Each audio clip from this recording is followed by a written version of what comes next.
And good day. We are coming back on the air with breaking news here at the White House. We want to go live right now into the East Room where President Trump is meeting with President Zelenskyy and other European leaders. Let's listen in. All of the wonderful things that took place today. We've had a very successful day thus far. Important discussions as we work to end the killing and stop the war in Ukraine. We're all working for the same goal. Very simple goal. We want to stop the killing, get this settled. I've just had the honor of being with President Zelenskyy and all of the discussions that we've had. We covered a lot of territory, and I spoke indirectly with President Putin today. We're going to call President Putin right after this meeting. I'm sure we're going to have a solid meeting, good meeting, maybe a great meeting, and we're going to try and work out a trilat after that and see if we can get it finished, put this to sleep, because this is not since the Second World War has there been anything like this. So I'm honored to welcome NATO Secretary General Mark Rutte, who's a great gentleman, great political leader in Europe generally, but now he's the NATO Secretary General, and you're doing a fantastic job. Thank you very much, Mark. Prime Minister Starmer of the United Kingdom, our friend and my friend, and doing really well. And people like him a lot. We all like him. Everyone knows President Macron of France, who's been with me from the beginning, one of the first people I met as a foreign dignitary, and I liked him from day one. And I like him even more now. That's pretty good. That's unusual. That's a pretty unusual thing. Prime Minister Meloni of Italy, who's a really a great leader and an inspiration over there. She's served now, even though she's a very young person, she's served there for a long period of time relative to others. They don't last very long. You've lasted a long time. You're going to be there a long time. Chancellor Merz of Germany, who is a very strong person and a very strong leader and very highly respected in Germany. And he's my friend, and it's an honor to have him as my friend. Thank you very much. Very good. You look great with your tan. Where did you get that tan? I want to get a tan like that. That's true. President Stubb of Finland, and he's somebody that, where are we here? Huh? Where? I'm right here. Oh. You look better than I've ever seen you look. But you've done a great job, and we wanted to have you here because you're somebody that we all respect. And you've had a lot to do with the success, I think, and the potential success. And thank you very much for being here. We appreciate it. And the President of the European Commission, Ursula von der Leyen, who is somebody that we just made a big deal with all of those countries. I don't know. I think you might be more powerful than all these guys at this table. I don't know. But we had a great negotiation, and you're respected all over the world. So I want to thank you very much for being here. It's a great honor to have you. The Alaska summit reinforced my belief that while difficult, peace is within reach, and I believe that in a very significant step, President Putin agreed that Russia would accept security guarantees for Ukraine, and this is one of the key points that we need to consider, and we're going to be considering that at the table also, like who will do what, essentially. I'm optimistic that collectively we can reach an agreement that would deter any future aggression against Ukraine, and I actually think there won't be. I think that's even overrated, largely overrated, but we're going to find out, and I think that the European nations are going to take a lot of the burden. We're going to help them, and we're going to make it very secure. We also need to discuss the possible exchanges of territory, taking into consideration the current line of contact. That means the war zone, the war lines that are pretty obvious, very sad, actually, to look at them.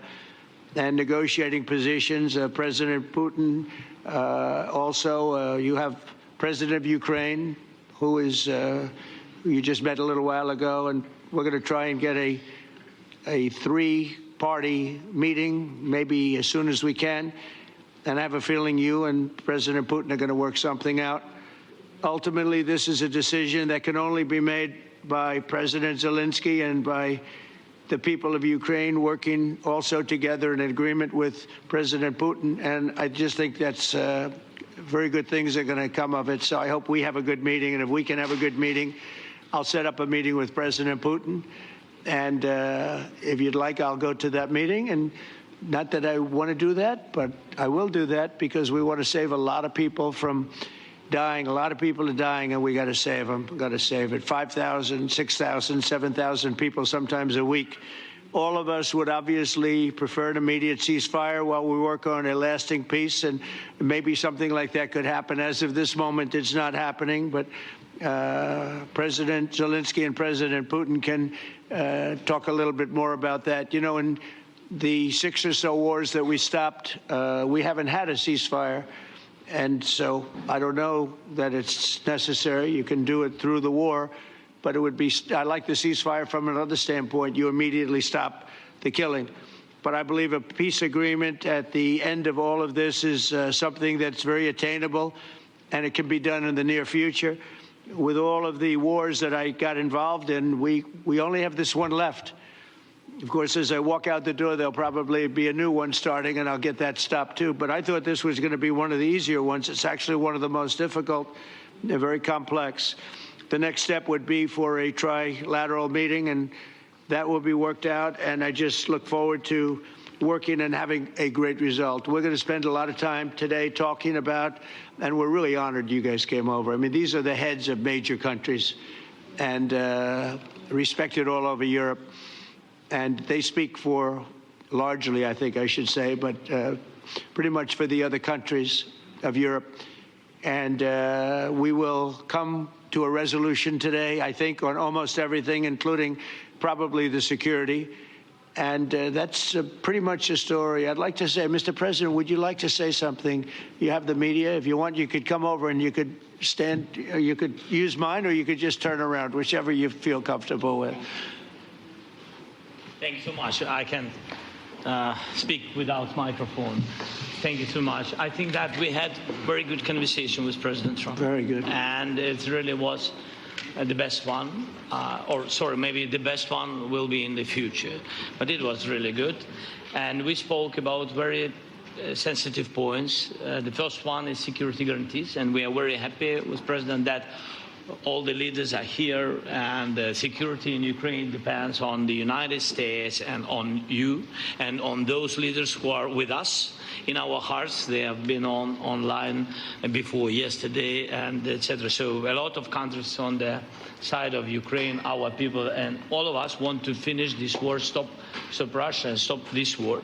We spoke about it, and we will speak more about security guarantees. This is very important that the United States gives such strong signal and is ready for security guarantees. The second point, or maybe the first, humanitarian direction, very important to exchange all the prisoners, and I think that President will help. And I was very thankful to your wife again, Mr. President, for the letter about our abducted children, and I hope that really it can be a historic role for the people to bring kids back to the families and be happy and get the people back. Yeah. Yes, this is so important, and I'm happy that we discussed it, this track with the President Trump, and I hope that we will find decisions. And then what is very important, that all the sensitive things, territorial, etc., we will discuss on the level of leaders during trilateral meeting, and President Trump will try to organize such meeting, and he said that he will come or not come. Ukraine will be happy if you will both want me there, I will be there. Yeah, yeah, you know, thank you. And I think this is very important. Yes, so security guarantees, bringing kids back, and all our people, not only warriors, first of all warriors, and all the civilians, journalists, a lot of people in prison. So we need them back. And guarantees which will work for the years. We spoke about it, and I showed the President a lot of details on the battlefield, on the map. Thank you so much. Thank you for the map, by the way. Good map. It was great. Yeah. I'm thinking how to take it back. We'll get you. No. I think that we had constructive, specific meeting, and I'm very thankful to all the all the leaders who are here, and you help a lot, and so we're happy that we have such big unity today. Thank you, Mr. President. Thank you very much, for hosting us. Mr. President. I think you'll see that President Putin really would like to do something else. I think when we set that up, when we do, I think it's going to be when, not if. I think you're going to see some really positive moves. I know there's over 1,000 prisoners, and I know they're going to release them. Maybe they're going to release them very soon, like immediately, which I think is great. But we're going to set that up today after this meeting. So very good and great remarks. I appreciate it.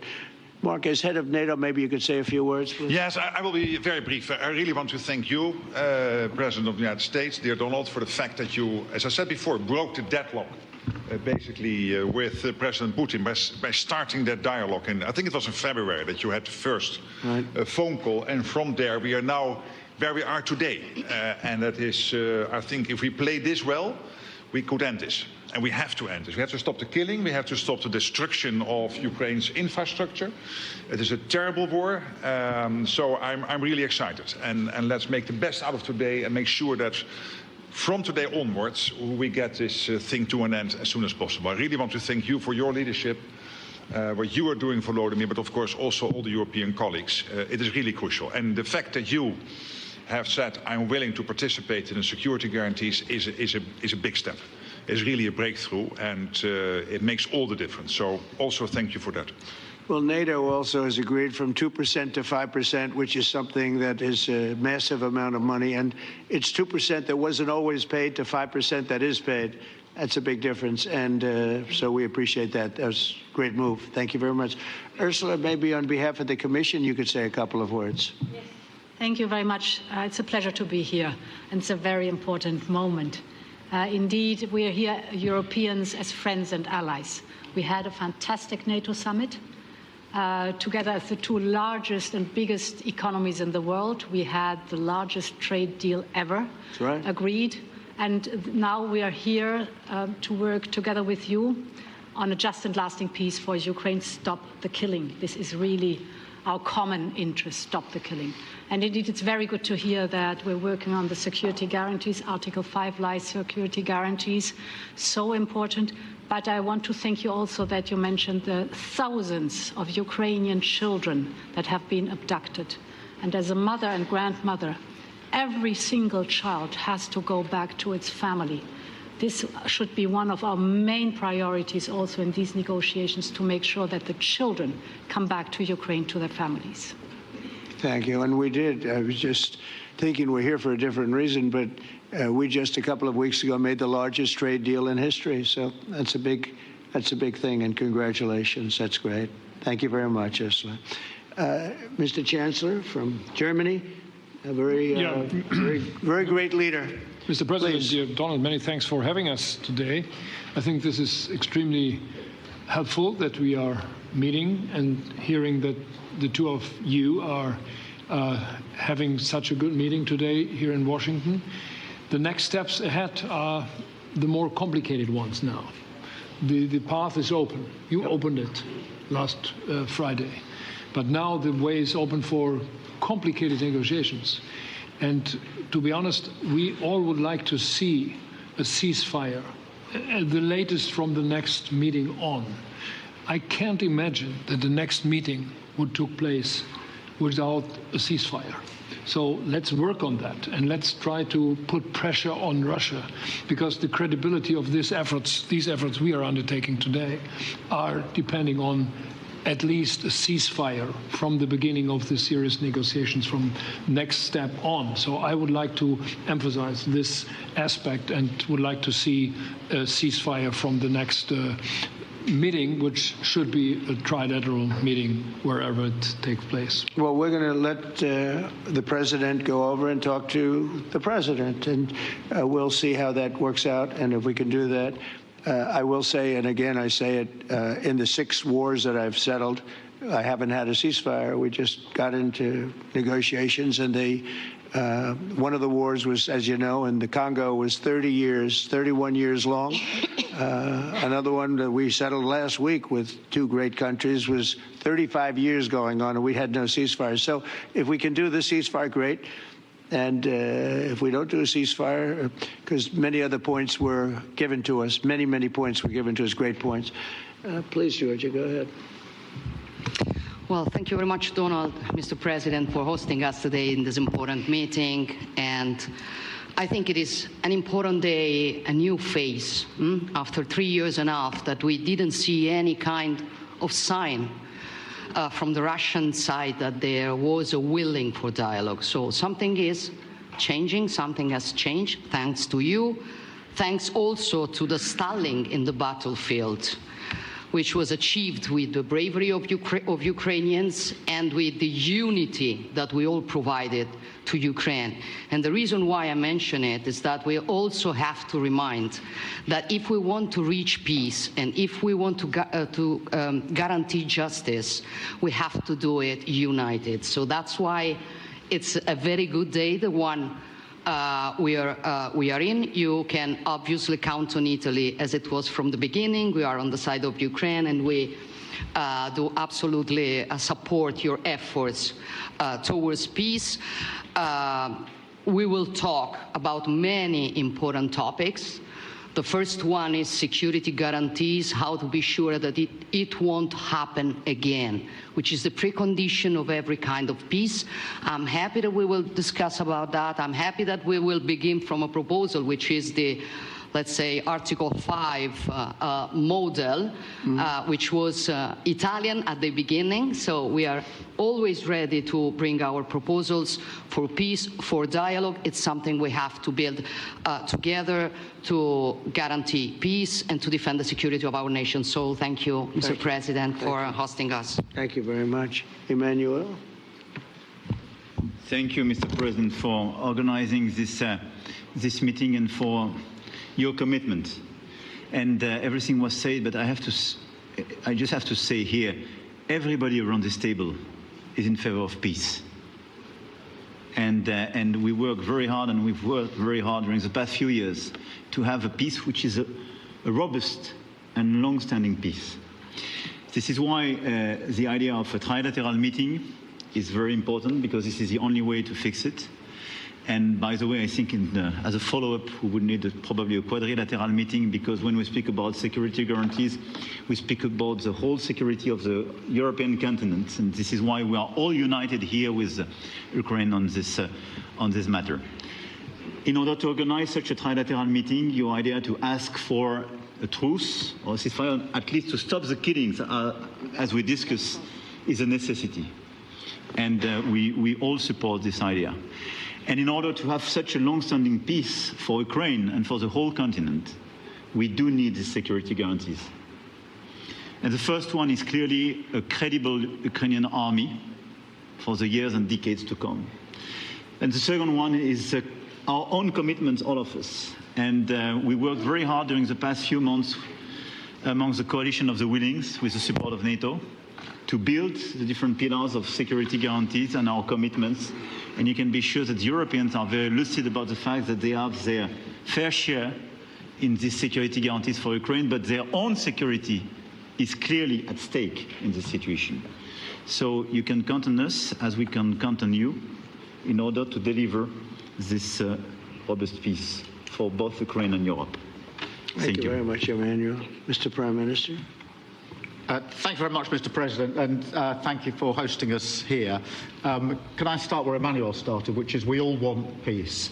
The war in Ukraine has had a huge impact, particularly on the Ukrainians who've borne the brunt of it, but it's also had an impact on Europe and on the United Kingdom. There's not a family or community that hasn't been affected.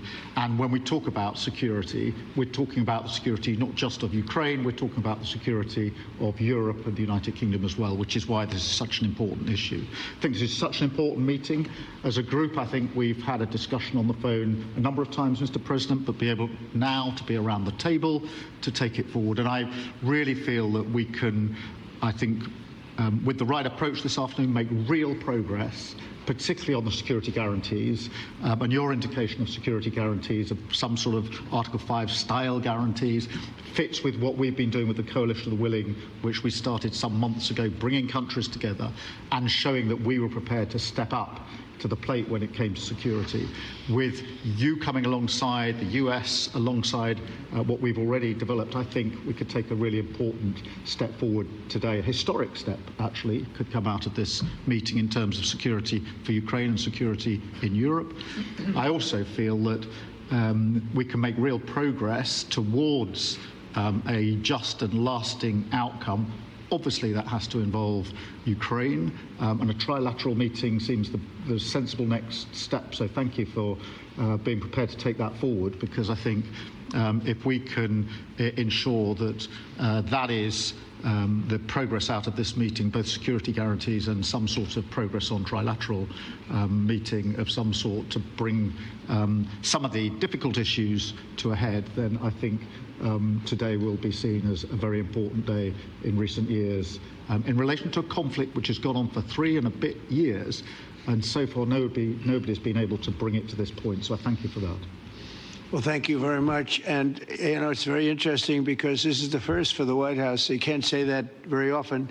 It's seen a lot over the years, since 1800, 1799, to be almost exact.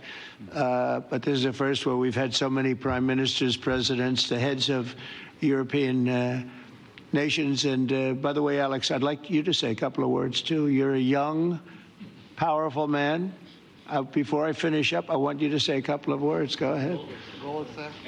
I'll take the notion of youth back to my wife and try to convince her. Thank you very much, Mr. President. I think in the past 2 weeks, we've probably had more progress in ending this war than we have in the past 3.5 years. And I think the fact that we're around this table today is very much symbolic in the sense that it's Team Europe and Team United States helping Ukraine. And the progress that we're looking out of this meeting is about the security guarantees, which are a big part of this. And then, of course, moving towards a process with a trilateral meeting with you and President Putin and President Zelenskyy. Some of the international media might wonder, why is the President of Finland here? I think the reason is probably that we might come from a small country, but we have a long border with Russia, over 800 miles. And we, of course, have our own historical experience with Russia from World War II, the Winter War and the War of Continuation. And if I look at the silver lining of where we stand right now, we found a solution in 1944, and I'm sure that we'll be able to find a solution in 2025 to end Russia's war of aggression and find and get a lasting and just peace. The situation is very difficult, but that's why we're here. Thank you, Alex, very much. Good job. So we're going to be meeting for a while, and we're going to discuss some of the issues. And I don't think there's any issue that's overly complex. It's at a point now where people want to do things. I really do believe. I've known him for a long time. I've always had a great relationship with him. I think that President Putin wants to find an answer too. And we'll see. And in a certain period of time, not very far from now, a week or 2 weeks, we're going to know whether or not we're going to solve this, or is this horrible fighting going to continue? We'll do our best to get it ended. And I believe you have two willing parties, and usually that's good news, but two willing parties that want to make a deal. And we'll journey together, and we'll go over, and we'll see if it can be done. And it's possible it might not be able to be done. On the other hand, it's possible it will. And we're going to save thousands and thousands of lives a week.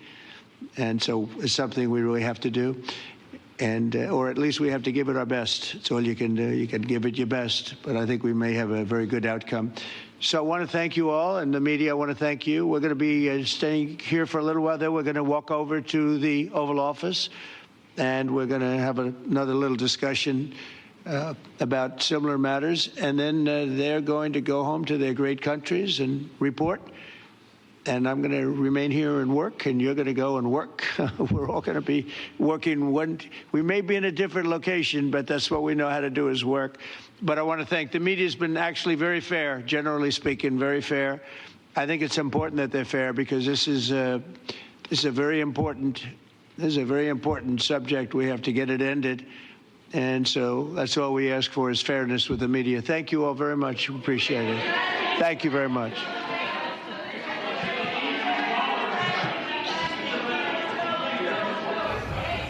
We've been listening into the East Room meeting there of the European leaders along with NATO and President Trump and President Zelenskyy, a critical meeting in the potential march towards peace in the country of Ukraine in that violent, bloody war against Russia. We've learned a lot in this meeting, both the European leaders and President Trump and President Zelenskyy talking about what is on the table in this potential plan. What we've learned is the meeting right now is to discuss security guarantees, which countries essentially will provide troops potentially, including the United States. The president was asked twice today about that. He didn't commit either way. We know that France and the UK have committed to that. And also the bringing back of Ukrainians that are either prisoners of war, families, or children that have been taken by the Russians in this war to come back. We're talking about 1,000 to thousands of Ukrainians that are right now in Russian custody. President Zelenskyy talking about them being brought back as well. But there are still some points of contention. First, we don't know what's going to happen with the territory that Russia has taken after their invasion, number one. And number two, and maybe more importantly, what's going to happen with this ceasefire? Both the Chancellor of Germany and the President of France suggesting that a ceasefire is necessary before that next trilateral meeting, which President Zelenskyy says he is open to, and he wants President Trump to be there. President Trump said he would be there as well. But it looks like there might be a point of contention there. Peter Alexander is our chief White House correspondent. Of course, he joins me here in the North Lawn. Peter, we were listening in there. We learned a lot today. There are still some big outstanding points that we don't know. We know that the president said he's going to call Vladimir Putin after this meeting with the European leaders. But a lot we've learned, and we sort of know what's at stake now. Well, the bottom line is it's clear that these conversations are productive. Volodymyr Zelenskyy, his first remarks were this has been a really good conversation. That in itself is a major difference from where we were at this time 6 months ago after that blow-up inside the West Wing and the Oval Office between Presidents Zelenskyy and Trump. Significantly after that, we also heard from Zelenskyy, who appeared to express an openness to a conversation about territorial boundaries. So what, if any, boundaries will be changed as a function of this? On the topic of ceasefire, you and I, our eyebrows raised quickly as we saw some of the other leaders push the president on this idea of a ceasefire. The president has made clear he thinks they can go directly to a peace deal. You'll remember the president came into that meeting with Putin saying that, hey, we want to have a ceasefire by the end of this. More than 14 Ukrainians have died in the time since that. So is a ceasefire something that they're open to, or is there the ability to get to that peace deal soon enough? And then finally, I think something that's particularly striking, we should note it almost feels like they're serving for lunch praise and gratitude, right? A lot more thank yous to Donald Trump this go-around here. But at the end of all of it, I think clearly it looks like the president has a very condensed timeline. He wants this to happen quickly. He mentioned the word trilat multiple times. His takeaway from his conversations with Vladimir Putin was basically that I believe he wants to get a deal, whether it's for me because of the personal relationship or to put this to an end. He seems to believe that Putin would be on board with some sort of an agreement. Is there a place where these two sides can meet? I want to bring in the former U.S. ambassador to Russia, Michael McFaul, who's always been such a key analyst for us on days like this. You've been in meetings like this, Ambassador. You've dealt with Russia and Putin directly. First, the president of Finland saying this is the most progress they've made in 3.5 years. Is that fair? It sounds like it is. And the other question for you is we're hearing from a lot of the European leaders security guarantees like Article 5 in the NATO treaty, which essentially says if you attack one of us, you attack all of us. Walk our viewers through what you just observed today. I think this was a very positive meeting. And whoever had the idea to bring all these European leaders together, in addition to President Zelenskyy, that was a brilliant, brilliant idea. And having it come so quickly after Alaska was also very important because now they've changed the talking points here. Just in this meeting alone, they've walked back some of the positions that the president was echoing when he met with President Putin. So this is very positive progress. The fact that they're talking about a ceasefire again, Chancellor Merz brought it up in particular. There's no logic. I want to underscore this idea that a ceasefire gets in the way of negotiations, that is not historically true. And why should people continue to die while they're negotiating? So I'm glad that's back on the table. And second, the most important thing is that they're talking about security guarantees with European soldiers being a part of that. That is major progress with American assistance. I myself would like NATO guarantees rather than NATO-like guarantees. But if you have to compromise, I think this is an important compromise and a step forward. Ambassador, I do want to ask you, we didn't hear a lot about the territory that Russia invaded and is still holding. That really hasn't been talked about all day. It might be one of the most contentious points, obviously. Why do you think no one has sort of touched that topic just yet?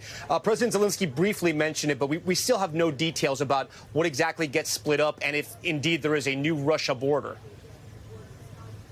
So I think they're leaving that for the trilateral meeting, if I'm guessing. That's number one. Number two, Putin made a very maximalist position that he's put out there. He said that Ukraine has to give up territory in Donbass that Ukrainian soldiers currently hold and are held by Ukraine. That's nonsensical. That's a non-starter.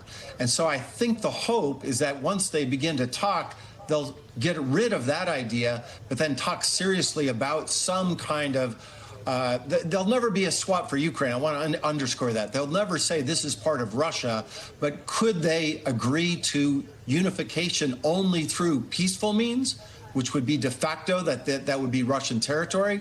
That, I think, they're leaning towards, as long as Zelenskyy can get a serious security guarantee from the people in the room today at the White House. Most of the world wants peace, especially the people of Ukraine. Do you see anything holding this up or that could derail the entire process? Yeah, one guy, Vladimir Putin. Just because they've all agreed that there should be security guarantees and peace does not mean that he will agree to it. And I want to emphasize this is a positive development compared to where we were just on Friday in that Alaska meeting, and that they're changing the terms of things that are being discussed. But if Putin doesn't want to go along, he thinks time is on his side, and he'll just continue to go back to the war. Ambassador McFaul, we thank you for your time. I want to get to Kristen Welker, the moderator of Meet the Press. Kristen, quite the scene there in the East Room, right? You had the president flanked by major leaders of Europe and the EU and NATO, and nearly all of them, likely all of them, praising the president for sort of opening this path, opening this doorway towards peace. But some of them challenging the president as well, saying they should have a ceasefire before they get to this trilateral meeting.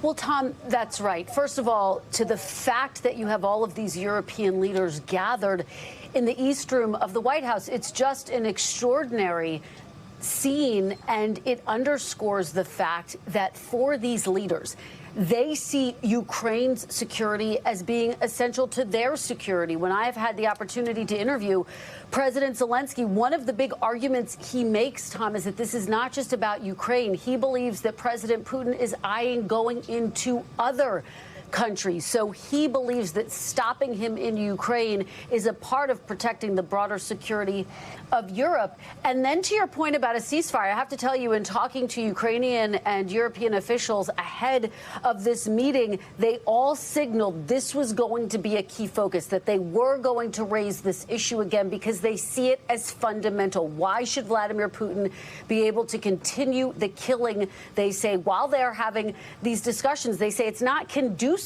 to productive talk. So, Tom, for as forceful as some of those leaders were in those public remarks, you can anticipate they'll be even stronger privately. Kristen Welker, for us, always great to have you on this coverage. Kristen, we thank you. I want to get to Richard Engel, who's live for us tonight in Ukraine. Richard, you covered so many wars and conflicts. When we talk about a peacekeeping force, once that's decided, and we don't want to get too ahead of ourselves, but this is going to take time. It's going to take time to figure out who the troops are, where they're stationed, how do they get there, and then explain to our viewers sort of this Article 5 guarantee, which means that these troops would have to defend Ukraine. Yes and no. They wouldn't necessarily be armed troops there prepared to battle against Russian forces. They could be peacekeepers. A lot can be done now with technology. A lot can be done with drones and satellite images. There are mechanisms that can be put in place that don't necessarily immediately involve American or French or Finnish troops fighting against the Russians. Article 5 is interesting. They keep talking about it. An Article 5-like agreement, meaning that if Russia were to attack Ukraine again after these security guarantees are put in place at the end of a conflict or with the start of a ceasefire, then if Russia attacked it would be as if it was attacking all the parties that agreed to the agreements, attacking the United States, attacking Europe, and there would be some sort of response. But you don't necessarily need American troops patrolling up and down the border physically to be there. You'd have some sort of presence, but it wouldn't have to be American Marines or soldiers. And then, Richard, as far as the people of Ukraine hearing this meeting, President Zelenskyy seemed very positive with the president, thankful. It sounded like President Zelenskyy felt in his heart they were getting close to an agreement. Well, because as you mentioned earlier, this is, to a degree, the easier part. This is what Ukrainians have been asking for. President Zelenskyy says that he wants a meeting with the Russian President Vladimir Putin. He wants security guarantees. He said he wants NATO membership, but a NATO-like agreement, something like Article 5, is probably something he could accept. But for the Ukrainians living here, the most sensitive conversation is going to be, what is the price tag? Are they going to have to give up 20% of the country and all the people who live there in exchange for these security agreements? Or will there be pressure put on Vladimir Putin to compromise? Why does Ukraine have to make all of the sacrifices when it was Russia that invaded this country? I think that's the way people here see it. Speaking of Russia, I want to get over to Keir Simmons, who joins us live from London tonight. Keir, you've interviewed Vladimir Putin. You cover Russia for us here at NBC News. How is Putin going to take in this sort of meeting, right? All these European leaders, members of NATO, the EU here, sort of celebrating the moment, the path possibly towards peace, and praising Donald Trump in many ways. And President Zelenskyy sitting there at the table as well. President Putin on Friday, Tom, said something, almost a throwaway line, but it was really notable, I thought. He said, we've got something of the opening of a deal, a quote, unless the Europeans derail it. And the question now, I think, is whether President Putin is watching from the Kremlin, watching that bonhomie around that table, a scene of friendship, of collaboration, whether he is watching that not with the kind of positivity that you felt from that room, but with a sense of, there we go, there's the Europeans getting in the way of what I thought I'd agreed with the American president just days ago. And one of those questions is going to be about what territory he wants and what territory he's prepared to not have. You think Putin, who's obviously very calculated, will follow President Trump's timeline and this trilateral happens sooner than later? Good question. I think if, as the German Chancellor suggested, a ceasefire is demanded, that might, from his point of view, Putin's point of view, give him an exit ramp to not have that trilateral. But so much is unexpected right now, Tom. All right, Keir, we appreciate that. That concludes this NBC News special report. We're going to have much more on our streaming network, NBC News Now, online at NBCNews.com. And I'll see you back here for a special edition of Nightly News. I'm Tom Yamas. We thank you for watching. We thank you for watching. And remember, stay updated on breaking news and top stories on the NBC News app or watch live on our YouTube channel.